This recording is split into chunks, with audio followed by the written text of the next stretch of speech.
दोस्तों, पूरी दुनिया की नई एयर पावर रैंकिंग ने ऐसा खुलासा किया है, ऐसा कि जिसने चीन की टेंशन बढ़ा दी है। हैरानी की बात यह है कि लड़ाकू विमानों की संख्या में पीछे होने के बावजूद भारत ने चीन को पछाड़ दिया है। आखिर ऐसा क्या है भारतीय वायुसेना के पास जिसकी वजह से दुनिया ने उसे चीन से ज्यादा ताकतवर माना?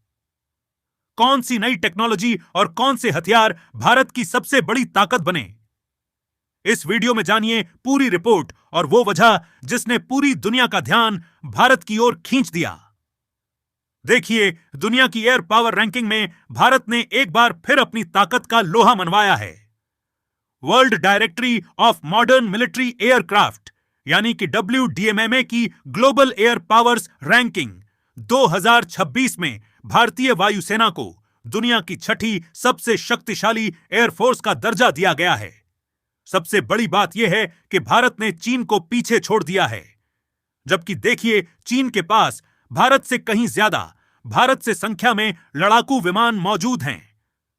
और देखिए, इस रैंकिंग का आधार सिर्फ विमानों की गिनती नहीं है, बल्कि आधुनिक तकनीक, ऑपरेशनल क्षमता, लॉजिस्टिक्स, पायलट ट्रेनिंग, हथियार प्रणाली और भविष्य की तैयारियों को भी शामिल किया गया है। भारत के पास करीब 1716 सक्रिय विमान हैं और उसकी ट्रूवल रेटिंग 5969.4 आंकी गई है। वहीं देखिए, पाकिस्तान इस सूची में 18वें स्थान पर है। भारत की बढ़ती एयर पावर के पीछे स्वदेशी रक्षा उत्पादन और नई तकनीकों पर जोर भी बड़ी वजह रहा है। अब देखिए, पिनाका रॉकेट सिस्टम जैसे हथियारों ने भारत की लंबी दूरी की स्ट्राइक क्षमता को मजबूत किया है।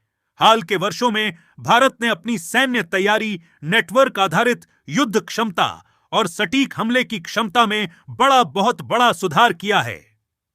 और देखिए, ऑपरेशन सिंदूर के दौरान भी भारत ने अपनी रणनीतिक क्षमता का प्रदर्शन किया था, जहां चीन के समर्थन के बावजूद पाकिस्तान पर दबाव बनाने में भारत सफल रहा।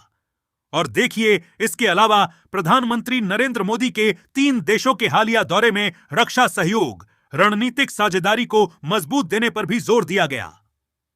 अब देखिए, अमेरिका और रूस के बाद भारत का 6ठे स्थान पर पहुंचना इस बात का संकेत है कि भारतीय वायुसेना अब सिर्फ संख्या नहीं, बल्कि तकनीक, रणनीति और भविष्य की तैयारी के दम पर आगे बढ़ रही है।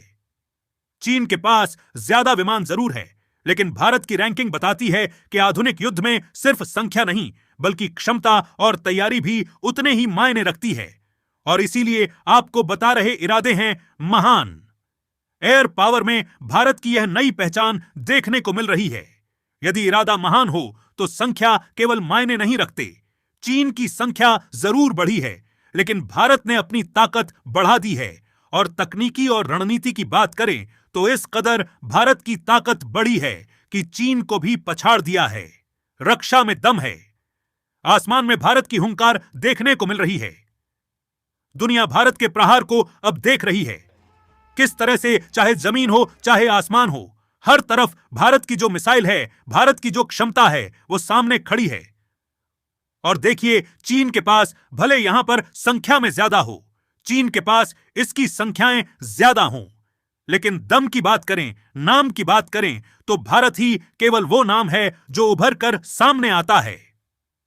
और यदि देखिए, आगे चलकर भविष्य में कभी भी युद्ध की स्थिति बनती है, जो कि कोई नहीं चाहता है, लेकिन यदि कोई ऐसे तकरार देखने को मिलते हैं भारत और चीन के बीच में, तो यकीन मानिए, भारत का पलड़ा इतना भारी है कि चीन आसपास उसके नहीं टिकेगा। क्योंकि आपको बता दें, भारत की थ्रू रेटिंग इसमें 10,716 एक्टिव एयरक्राफ्ट के साथ मजबूत स्थिति दिखाई गई है। इस रेटिंग में अमेरिका और रूस भारत से ऊपर हैं, यह जरूर है, लेकिन देखिए 18वें नंबर पर टॉप 10 से बाहर है। पाकिस्तान की बात करें तो और देखिए, सिर्फ विमानों की गिनती यहां पर नहीं हो रही है। लॉजिस्टिक्स, ट्रेनिंग, आधुनिकीकरण किस प्रकार से किया जा रहा है, उस पर भी बात हो रही है। स्वदेशी हथियार प्लस आधुनिक रणनीति यानी कि मजबूत एयर डिफेंस आपका कैसा है, उसको लेकर बात होती है। भारत की एयर पावर दुनिया की छठी सबसे बड़ी एयर पावर बनी है। बड़ा और संतुलित एयर फ्लीट है यहां पे। और क्यों छठे नंबर पर भारत पहुंचा, यह आपको जरा बता दें। मॉडर्नाइजेशन पावर जो हुआ है, नई तकनीक और अपग्रेडेड सिस्टम देखने को मिले हैं। ये वजह रही है इसके पीछे। लंबी दूरी तक सटीक हमला करने की क्षमता रही है, ये वजह रही है इसके पीछे। बेहतर सपोर्ट सिस्टम और प्रशिक्षित पायलट है भारत के पास। ये इसकी बड़ी वजह रही है कि छठे नंबर पर क्यों भारत पहुंच चुका है। मेन भविष्य की जरूरतों के लिए तैयारी भारत की तेज है। कर्नल टीपी त्यागी जी, विदेश मामलों के जानकार, हमारे साथ ज्यादा जानकारी के साथ विषय पर बातचीत करने के लिए जुड़ चुके डिफेंस भारत पर। टीपी त्यागी जी, मतलब देखिए, एक वक्त था जब एक समय भारत सबसे ज्यादा हथियारों का खरीदार हुआ करता था, लेकिन अब जिस प्रकार से स्वदेशी हथियारों का जखीरा यहां पे भारत की ओर से विमानों का तैयार किया गया है, मतलब कोई तोड़ ही नहीं है। ये तो आप देखिए, इसमें खुलासा भी हो गया है। बिल्कुल सही कह रही है रोशनी जी, आप बिल्कुल सही कह रही हैं। दरअसल में सदाकत हो तो खुद पे खुद चले आते हैं दिल खींचे, और हकीकत खुद को मनवा लेती है। मानी नहीं जाती। हमने नहीं कहा किसी से। किसने कहा? World directory of modern military aircraft. ये एक ऑर्गेनाइजेशन है जो हर साल रैंकिंग करता है capabilities of the air force के ऊपर। इन्होंने 130 कंट्रीज को अपने स्पेक्ट्रम में लिया। उन 130 कंट्रीज में जब रैंकिंग की गई तो रैंकिंग के लिए इन्होंने एक सिस्टम तैयार किया जिसका नाम है ट्रूअव सिस्टम, TRUVL, ट्रूवल सिस्टम। उस सिस्टम में बहुत सारे पैराटर्स हैं, लेकिन 3 इंपॉर्टेंट पैराटर्स हैं। सबसे पहला टेक्नोलॉजिकल मॉडर्नाइजेशन, दूसरा लॉजिस्टिकल सपोर्ट और तीसरा स्ट्राइक एंड डिफेंस कैपेबिलिटीज। यानी ये जो सिस्टम है, ये केवल नंबर्स के ऊपर काम नहीं करता। ये इन 3 पैराटर्स के ऊपर और इसके अलावा पायलट की ट्रेनिंग और अन्य फैक्टर्स है जिनके ऊपर काम करता है। जब ये रैंकिंग की गई तो उसमें अमेरिका नंबर 1 पर आया, रशिया नंबर 2 पर आया और हिंदुस्तान असलियत में आया तो नंबर 3 पे। लेकिन नॉर्मल कंट्रीज में, इंडिपेंडेंट कंट्रीज में नंबर 3 पर और अदरवाइज टोटल ग्लोबल लेवल पर छठे नंबर पर आया। लेकिन इंपॉर्टेंट पॉइंट 2 है। पहला तो ये कि हमारे जो 2 एडवर्सरीज है, चाइना और पाकिस्तान, जब उनको इस रैंकिंग के स्केल के ऊपर देखा गया तो चाइना हमसे पीछे आया।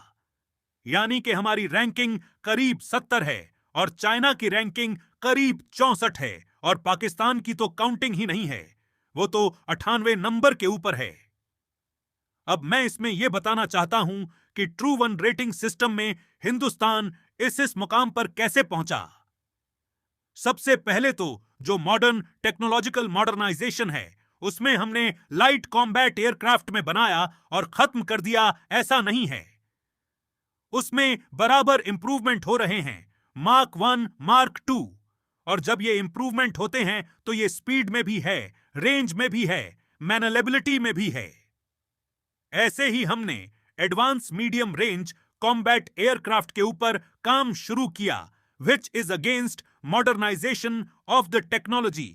और ऐसे ही हालांकि हमने 36 राफेल सिस्टम फ्रांस से लिए हैं, लेकिन उन राफेल में कंटिन्यूस मॉडर्नाइजेशन किया जा रहा है। यानी कि उनकी वे में जो वेपन्स है, वो नए वेपन्स इंडिया के हिसाब से उसमें ऐड करना, उनको रेंज बढ़ाना।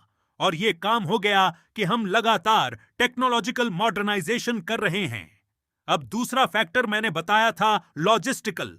लॉजिस्टिकल में हिंदुस्तान ने 2 काम बड़े स्पेशल किए। सबसे पहले तो हमारा इंटीग्रेशन विद सिविल रिसोर्स, यानी कि केवल ऐसा नहीं है कि इंडियन एयरफोर्स ही है, बल्कि हमने एरोस्पेस इंडस्ट्रीज बनाई है। अलग अलग एरिया में हिंदुस्तान के अंदर वो स्थापित है, और जो सिविल रिसोर्सेज है, समय आने के पर हम उनके साथ भी इंटीग्रेट कर सकते हैं। Now this is our logistical chain, जिसको हमने इंडजीनियसली बढ़ाया। हमने इस लॉजिस्टिकल चेन को इंटरनेशनल लेवल पर भी बढ़ाया, यानी कि फॉरेन कंट्रीज के साथ भी बढ़ाया। आवश्यकता पड़ने पर हमने बाकायदा एग्रीमेंट्स किए हैं। हमारे जो रिप्रेजेंटेटिव थे वो इन कंट्रीज में गए हैं, ऑस्ट्रेलिया में गए हैं, अभी भी प्राइम मिनिस्टर ऑस्ट्रेलिया से होके आए हैं, जापान में होके आए हैं वो, और फ्रांस में। तो ऑस्ट्रेलिया, फ्रांस और जापान, इन 3 कंट्रीज से हमने स्पेशली है तो और जगह भी लेकिन इनसे हमने स्पेशली लॉजिस्टिकल चेन में लगातार एक दूसरे के साथ में संपर्क और उन्हें टीपी आगी जी। और कहीं ना कहीं ये दुनिया अब देख ले कि भाई तुम्हारे पास संख्या कम भी है, लड़ाकू विमानों की नहीं फर्क पड़ता।